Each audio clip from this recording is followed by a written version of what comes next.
Okay, it's raining right now, and I was like, man, I really need to post a video this week, but I don't know what to post. Well, I've decided to post the different settings of the Chevy's four-wheel drive system.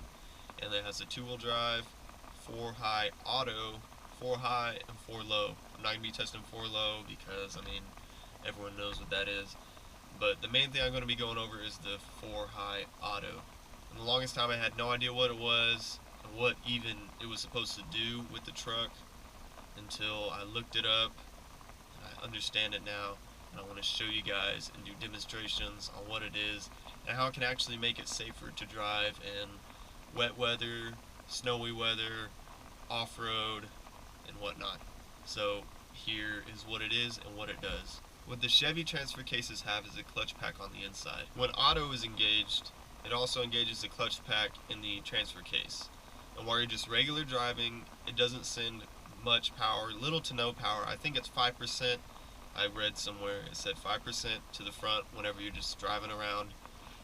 And it only sends that much power unless it senses slippage in the rear end, and then that's whenever it engages the clutches where the front axles will spin the same speed as the rear axles. And once it senses they are spinning the same speed, then it releases pressure from the clutch pack to the front end, so you're driving safely now in two-wheel drive for the most part.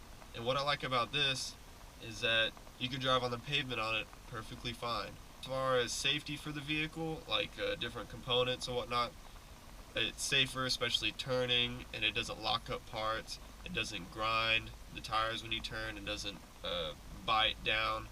Um, it's just all around better on pavement than four-wheel drive. And also, when you switch it to auto, let's say if you know your wife or your girlfriend or your kids that just got their license, they're going to be driving your vehicle and you know it's going to be rainy or icy out, you could put it in auto. They won't even know the difference, and it'll engage when it needs to if it feels slippage, just so they don't spin out or get into a wreck. Now, before I get into the demonstration, I'm going to tell you the pros and cons. The pros, you get more traction. It's not going to be as much traction as a four-wheel drive. It's not going to be all there at the same time. There is going to be a little minute time whenever the computer has to recognize that there's slippage and then engage the clutches and do all that. But other than that, it's way better traction than two-wheel drive, and you will see minimal slippage, if any. And then another pro is that it's safer for everyday use. I don't live up north, I live down in South Texas, so snowing, I mean, last time it snowed was like 11 years ago or something, and before that was 70 years. So it doesn't snow out down here at all. The only time I use it now, since I know what it does, is whenever it's raining really hard.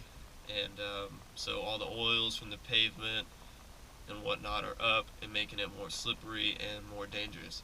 So if it's icy out or it's rainy out, you could just put it in auto and just forget about it until it's dry outside. Now the cons, I only found really one con to it, actually two.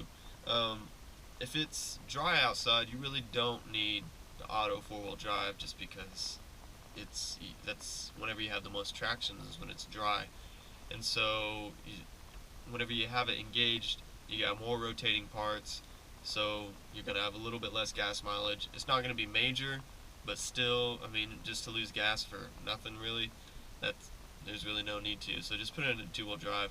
And one of the other cons is that since it is using a clutch pack, there is going to be some wear and tear on the clutches. If you use it frequently, you're probably going to see more wear and may have to replace those clutches anytime soon.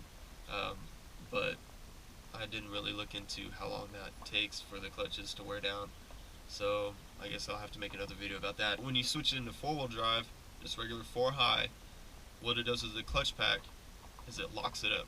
It provides full power to the front end, and so that's better for off-road use because you get power all the time to the front and rear axles at the same speed. It's not best to use it on dry pavement or even wet pavement. That's why they have the auto there. Whenever you turn on dry pavement and it's in four-wheel drive, you'll notice that it's harder to turn. Your turning radius isn't as good. Well, that's because the front rear end is trying to figure out what to do with the tires when it's sending power, and it's biting the tires and gripping, and sometimes it kind of chirps a little bit. Especially if you have a locking front end, that's going to be terrible to turn if you could turn at all, and it'll honestly bind up parts and you could probably destroy something. So with four-wheel drive, only use it for off-road purposes, and that's pretty much all you need to use it for.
Okay, I tried to give y'all tests with it, but my tires are brand new, and honestly, they are very good at treading water. So that's the best I could. I couldn't get them to spin just from a start, so I had to show y'all what it was like. Let's say you're rolling and you're in the power band. That's the best I could do, but there was a difference in the first with the two-wheel drive compared to the auto and the four-wheel drive. I didn't feel any difference between the auto four-wheel drive and the four-wheel drive. It still felt like it spun on the initial takeoff, but other than that, it was almost identical. But as with the two-wheel drive, as you notice, like it took quite a bit longer to reach up to the speed I was wanting to get. And with the tires I have now, they're very decent. So you're probably not going to see the same results as if you had bald tires or all-season tires or just older tires, dry rot tires. So if you don't have very good tires or they're bald, I would recommend, even if it's just a little bit wet outside, to do auto. But other than that, like if it's a really, really smooth road, it's also going to be really slippery too whenever it's wet. So that's my video, and that's the best I got to do for examples or test results. So thank you for watching, and there's more to come each week. So subscribe to view more and put me on your notifications list. And so thanks for watching.